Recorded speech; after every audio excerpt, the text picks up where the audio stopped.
दक्षिण मुख भैरवाय नमो नमः। फूल ने चूका शिवजी आगे अर्पण कर देवाना। दक्षिण दिशा में वंदन कर देवाना। तीक्ष्णाग्रं श्री महाकाय कल्पान्ते दहतो भैरवाय नमस्तुभ्यं अनुज्ञां धातो राजे। श्री भैरवाय नमो नमः। ज्ञान मुद्रा करी धरती नो स्पर्श करवानो, धरती ने वंदन कर देवाना। अंगूठो ने पहली आंगળી જોઈન્ટ કરી દો એટલે જ્ઞાન મુદ્રા થઈ જાય, એને ધરતીને લગાવી રાખવાની। હરિ ઓમ શ્યોના પ્રથવિનો ભવાન્યક્ષરા નિવેશનઃ શર્મસપ્રદાઃ પૃથ્વી ત્વયા દૃતા લોકા દેવી ત્વં વિશ્વનાથારે માં દેવી મહેન્દ્રં પ્રજાસનાં। ત્રણ વાર પગે લાગી જજો। ભૃગુભ્યે નમઃ, શેષનાગાય નમઃ, વસુંધરાય નમો નમઃ। હસ્તે જલમાદાય પાણીની ચમચી પકડી રાખવાની। ઓમ મહદત્વાજામિત્ય શંખવિવૃણો દેવતાઃ વરુણ આવાહને વિનિયોગઃ। પાણી ભગવાનની આગળ મૂકી દેવાનું। સમર્પયામિ, તમારો તાંબાનો લોટો તમારી આગળ લઈ લેવાનો। કળશને ચોખાના બે દાણા મૂકી એની ઉપર કળશ મૂકો। કળશને ચારે બાજુ ચાંદલા કરો। ओम कलशस्य देवताभ्यो नमो नमः। तद्वाजामि ब्रह्मणा वन्दना सदा शास्ति जजमानो हविर्भिः। वेदवारो वरुणे हवोद्युर्षज्ञो समान आयुः प्रमोखे। કળશને જમીન ઉપર રાખીને ચાંદલા કરવાના છે, હવામાં ઉઠાવવાનો નથી। હવે તમારી પાસે લાલ નાળાછડી છે, એમાંથી ટુકડો કાપો અને કળશના કંઠે વીંટાળી દો। ओम यदा बद्धन्दाक्षायणा हिरण्यगुं सतानिकाय सुमनस्य हत्वावतामि शतशारदाय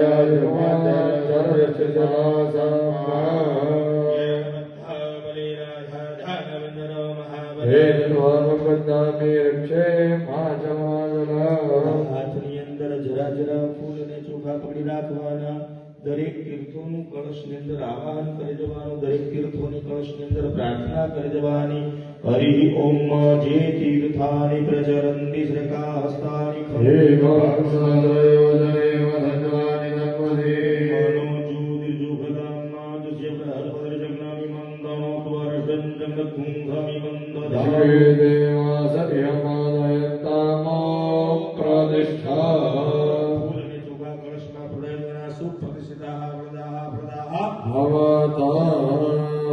જ્યાં કળશને લાલ દોરો બાંધ્યો છે તે આવી રીતે હાથ લગાવી રાખવાનો બધાએ કળશને. હરિ ઓમ કલશસ્ય મુખે વિષ્ણુ કંઠે રુદ્ર સમાશ્રિતા મૂલે તત્ર સ્થિતો બ્રહ્મા મધ્યે દ્રોણાસ્તા ઋગ્વેદો યજુર્વેદો સામવેદો યધર્મણઃ યમુને ચૈવ ગોદાવરી નર્મદે સિંધુ કાવેરી જલેસ્મિન સન્નિધિ વેદ સત્યેન વેદે વાગ્યસત્તે દિવાકરઃ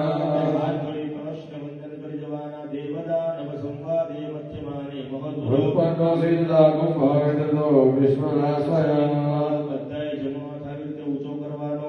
એમાંથી છેલ્લી બે આંગળી વાળી નાખવાની, પહેલી આંગળીને અડધી વાળવાની, અંગૂઠાને સાઈડ ઉપર ખેંચવાનો, અંકુશ મુદ્રા બનાવવાની, આકાશમાં 3 વખત ફેરવવાની, મોટી આંગળી પાણીમાં બોળી દેવાની. અંકુશ મુદ્રાયામ સર્વાણી તીર્થાન્યાવાહયેત, પાણીમાં બોળી દો કળશમાં. બસ પછી હાથ ખોલી નાખવાનો. જમણો હાથ કળશ ઉપર ઢાંકી દેવાનો, એની પર ડાબો હાથ ઢાંકી દેવાનો. આંગળા ભેગા રાખવાના, અંગૂઠા ખોલી નાખવાના, અંગૂઠાને હલાવવાના. 8 વખત બોલવાનું છે. ઓમ ઓમ ઓમ ઓમ ઓમ ઓમ ઓમ ઓમ ઓમકાર બિંદુ સંયુક્તમ નિત્યમ ધ્યાયન્તિ યોગિના. ભાવદં મોક્ષદં ચૈવ ઓંકારાય નમો નમઃ. હાથ ખોલી નાખવાના. હવે ઈ લોટાના પાણીમાંથી એક ચમચી પાણી તમારી વાટકીમાં લઈ લેવાનું. વાટકીમાંથી 1 ચમચી પાણી તમારા ડાબા હાથની હથેળીમાં લઈ લેવાનું. તજ્જલમ વામે ધ્યાયઃ, જમણા હાથની વચ્ચેની 2 આંગળી પાણીમાં બોળવાની. ઈ પાણી તમારી પૂજાની સામગ્રી ઉપર ને તમારા શરીર ઉપર છાંટવાનું. દરેક વસ્તુને પવિત્ર કરવાની.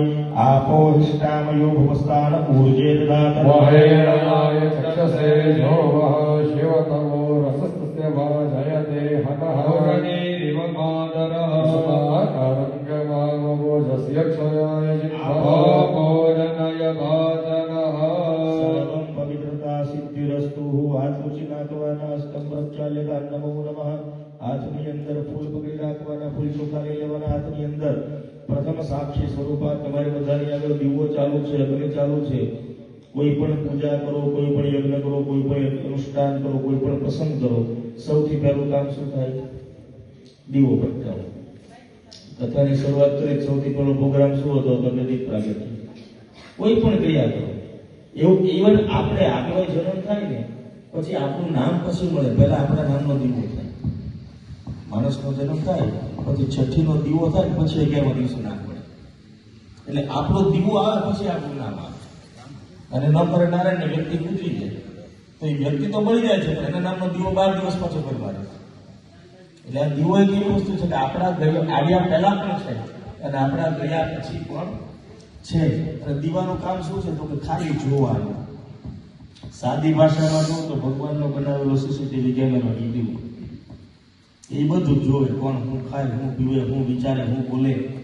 આપણે થાય ને ભાઈ આપણે કામ કરી લે તો કોણ જોવાનું હતું? પણ અગ્નિ સતત જોવે છે આપણે. ઘણી વખત એવો વિચાર આવે અહીંયા બેઠા ને અહીંયા તો મારે દીવો કર્યો એટલે દીવો છે, અહીંથી બહાર નીકળી જાય પછી દીવો ક્યાં? તો 49 નવકણ આવ્યો કહેવાય. અગ્નિના એક નહીં 49 પ્રકાર છે. એમાંથી 5 આપણા શરીરમાં છે.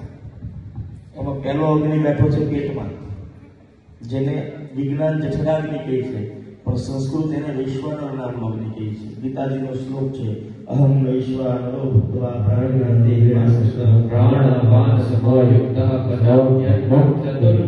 ભગવાન કૃષ્ણ કહે છે કે દરેક જીવની અંદર વૈશ્વાનર નામનો અગ્નિ બનીને બિરાજમાન છું અને જે 4 પ્રકારના અન્નો ગ્રહણ કરે છે એનું પાચન કરું છું. 3 અગ્નિ માણસના મગજમાં છે: કામાગ્નિ, ક્રોધાગ્નિ અને ઈર્ષાગ્નિ. આ 3 વસ્તુની શરૂઆત મગજથી થાય. કોઈની ઈર્ષા ક્યાંથી આવે? મગજમાં. કામના ક્યાં જાગે? મગજમાં. ગુસ્સો ક્યાં આવે? મગજમાં. આ 3 અગ્નિ છે. અને એક અગ્નિ છે માણસના હૃદયમાં, જેને વિરહાગ્નિ કીધું. કોઈ આપણને એમ કહે કે ભાઈ 10 મિનિટ મારી રાહ જોઉં, 10 મિનિટમાં આવું છું. આપણે ઘડિયાળમાં જોઈએ ને એ 10 મિનિટ થઈ અને પછી જે 11મી મિનિટ ચાલુ થાય ને એટલે ગીરી ચડે. પછી રહેવાય નહીં, હવે ક્યારે આવે, ક્યારે આવે, ક્યારે આવે. આ જે સમય છે ને આને કીધું છે વિરહ. આને વિરહાગ્નિ કીધું.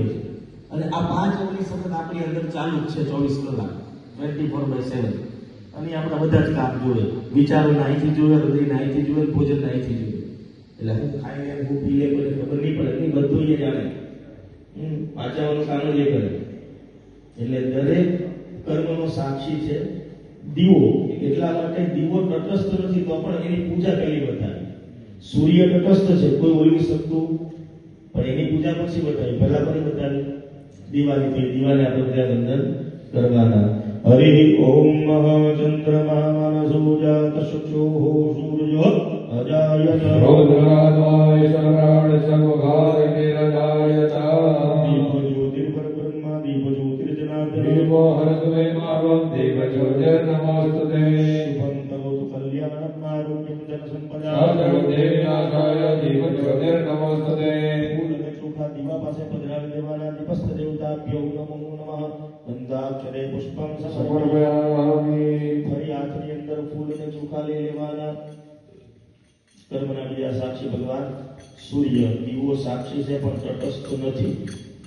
પવન આવે તો ઓલવાઈ જાય, દીપડો ભૂલી ગયો તો ઓલવાઈ જાય. પછી દીવો ઓલવાઈ જાય એનો વાંધો નથી, પણ ઓલવાઈ ગયા પછી માણસના મગજમાં નવા વિચારો ચાલુ થઈ જાય. દીવો ઓલવાય તો શું કરે એમ કે તમે માનો છો? માનતા હો